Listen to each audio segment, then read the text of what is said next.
Hello. I hope things are going well for you today. You want to talk about Beto O'Rourke? Have you seen the video about Beto O'Rourke getting into Greg Abbott's face and other Texas Republicans? We got that video for you. First, let's look at the story behind the video. You are doing nothing. O'Rourke accosts Abbott at press conference on shooting, and O'Rourke was escorted out of the event by security. Job well done by Mr. O'Rourke.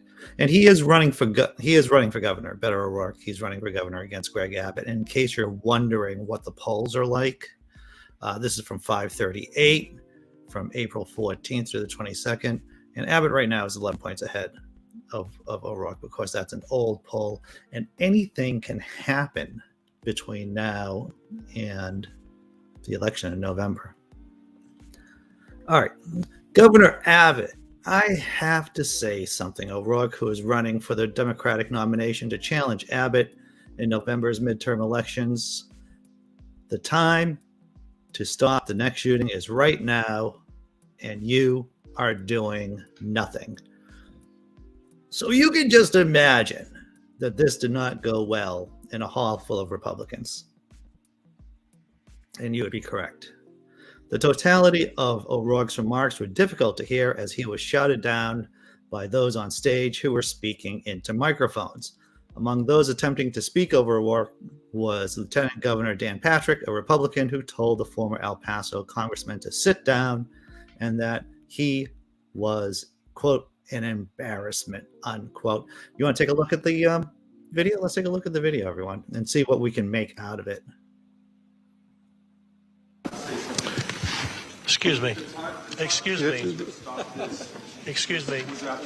Sit down. You're out of line and an embarrassment. Sit down and don't play this stuff. The next shooting is right now, and you are doing nothing. No, he needs to get his ass out of here. This isn't the place to talk this over. This is totally predictable when you... Sir, you're out of line.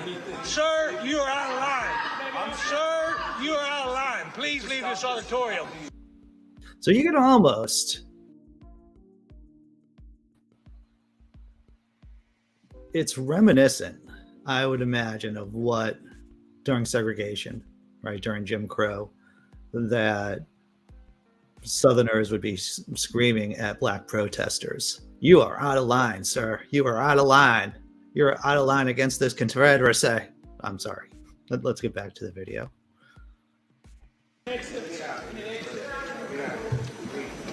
I can't believe you're a sick son of a bitch that would come to a deal like this to make a political issue.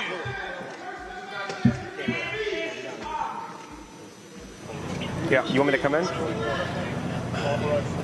So we're following some developments here at this news conference here in Uvalde right now. That is Beto O'Rourke, who is telling the governor of Texas right now another shooting is going to happen, essentially putting the onus on the governor and the leadership in Texas right now, confronting him face to face at this news conference over the killings that happened at this elementary school. We should mention Beto O'Rourke is also running for office here in the state of Texas, statewide office. He is being escorted.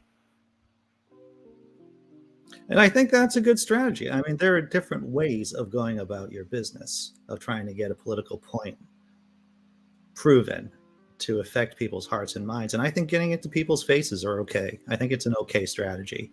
I think it was highly effective for Beto O'Rourke because it shows people that Democrats are willing to fight. They're willing to get to be assertive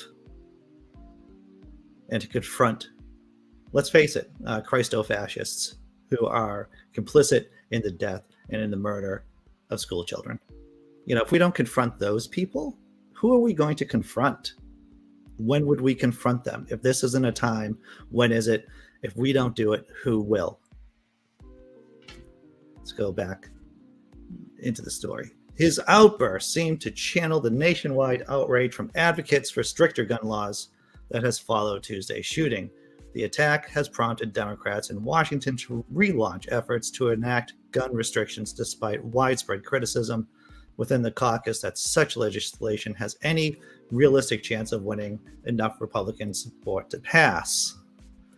Uvalde Mayor Don McLaughlin, standing behind Abbott, shouted at O'Rourke, "I can't believe you're a sick son of a..." I can use that word here, bitch, that would come to deal like that, like this to be a political issue. You know, when Republicans refused to make laws, common sense laws, like universal background checks, like making sure that people lock up their guns in their homes, like they do in other countries. Those are the people, the Republicans, are the ones who have already made the murder of children a political issue. When O'Rourke yelled toward the stage, "It's on you," McLaughlin replied, "It's on assholes like you. Why don't you get out of here?" O'Rourke was escorted out of the event by security. O'Rourke continued his remarks outside of the event. He railed against Abbott for not funding mental health care services for Texans and for not expanding Medicaid, which could in turn expand mental health care access. Once again, Republicans love to say, oh, it's a mental health issue. It's a mental health issue. The fact that, you know, we're giving guns, we're practically gifting guns to mentally ill people. They're saying it's a mental health issue, but yet they work against people accessing the mental health care system. I'm going to read that again. O'Rourke continued his remarks outside of the event. He railed against Abbott for not funding mental health care services for Texans and for not expanding Medicaid, which could in turn expand mental health care access. He further slammed the Republican for opposing to his opposition to red flag laws, safe storage laws, and ban on assault-style weapons. This 18-year-old who just turned 18 bought an AR-15 and took it to an elementary school and shot kids in the face and killed them. Why are we letting this happen in this country? Why is this happening in this state year after year, city after city? O'Rourke shouted. This is on all of us if we do not do something, and I am going to do something. I am not alone. And I think most of us, once again, O'Rourke shows us the way, or a way, active confrontation against the Christo-fascists, against the people who are complicit in killing our children. O'Rourke's comments are reminiscent of his calls for gun reform during his campaign for president in 2019, specifically following the mass shooting at a Walmart store in El Paso, his hometown. He revived his campaign for the Democratic nomination just after that shooting, making gun reform the centerpiece. O'Rourke at the time called for a national gun registry, a national gun licensing system, and a mandatory gun buyback program of assault-style rifles, until ultimately ending his campaign in November 2019. You know, and for people who say that it can't be done, that it's too hard a lift for O'Rourke to become governor of Texas or to enact real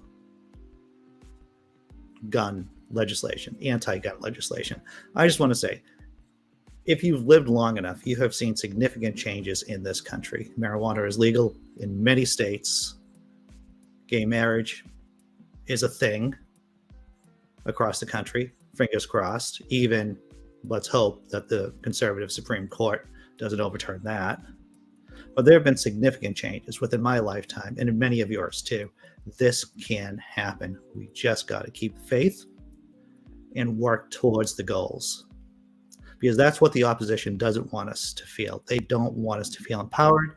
They want us to feel weak. They want us to give up. And especially, what don't they want us to do? They do not want us to vote. They don't want us to register, and they don't want us to vote in this election or in any election. So we're doing the after party, after show at 8:15. It's on the other channel. If you want to come and watch, it's on the Naked Diner podcast. The link to the show is in the description below. Once again, this is funded by YouTube members, patrons. Thank you very much. You can see list names down there, people who throw me a couple of shekels. The link to my Venmo and PayPal are in the description below too. Have you seen Jimmy Kimmel? Jimmy Kimmel I'm not going to show you the whole video of this, but I'm going to end the show on this because we're getting late. This is a 15-minute show, 15-minute show. But Jimmy Kimmel is also using his platform to talk about this issue. And it's a powerful message. And I'm not, like I said, I'm not going to show the whole 8-minute video, but I'll show you about 4 minutes of it. And it's definitely worth taking a look at. So here we go. Let me just do a couple of things first. Being the technical person I am, I'm going to see if I can do things technically, which apparently I can't. Here we go. I'm going to shut that off because that jams up the video. All right, here's Jimmy Kimmel, everyone.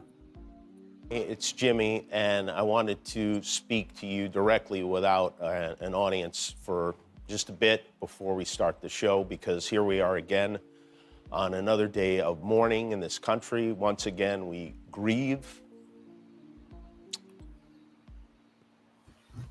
for the little boys and girls